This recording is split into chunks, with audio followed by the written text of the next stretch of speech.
Assalamualaikum warahmatullahi wabarakatuh.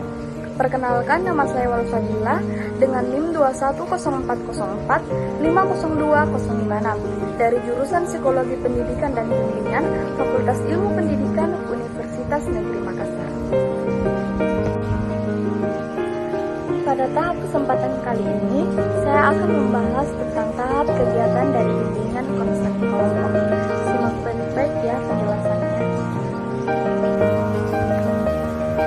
Jadi pada pengertian bimbingan kelompok itu ada dua menurut para ahli. Yang pertama menurut Tohring 2007 dan menurut Ketut Soekardi.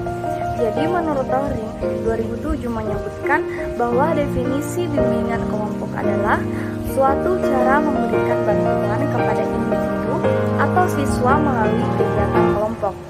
Dalam bimbingan kelompok merupakan sarana untuk menunjang perkembangan optimal masing-masing siswa yang diharapkan dapat mengambil manfaat dari pengalaman pendidikan ini bagi dirinya sendiri.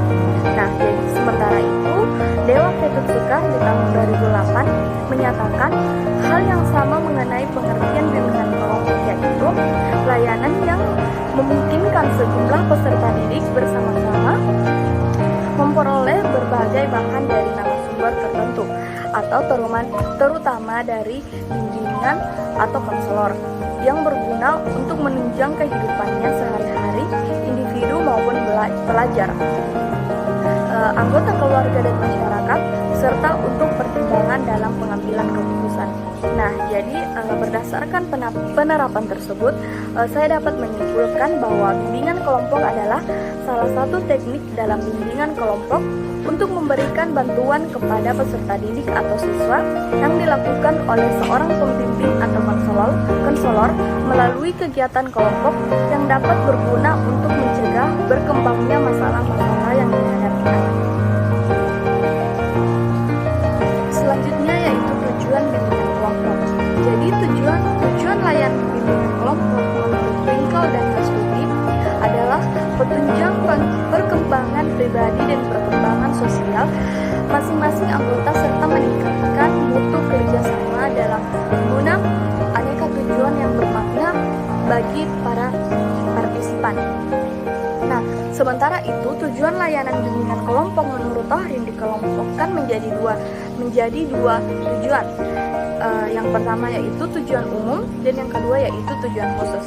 Jadi di mana tujuan umum yaitu suatu layanan bimbingan kelompok bertujuan untuk pengembangan kemampuan bersosialisasi, kemampuan berkomunikasi peserta layanan atau siswa. Yang kedua yaitu tujuan khusus.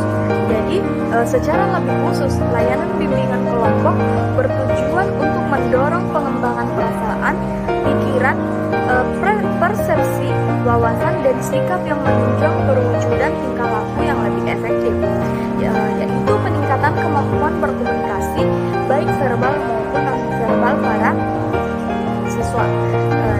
Jika kita melihat definisi beberapa ahli tersebut, saya dapat menyimpulkan bahwa tujuan bimbingan kelompok adalah untuk melatih siswa dalam mengembangkan kemampuan bersosialisasi dan mewujudkan tingkah laku yang lebih efektif serta meningkatkan kemampuan berkomunikasi baik verbal maupun non-verbal.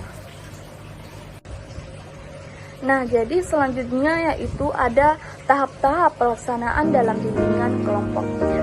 Suatu proses layanan sangat ditentukan pada tahapan-tahapan yang harus dilalui, sehingga akan terarah, runtut, dan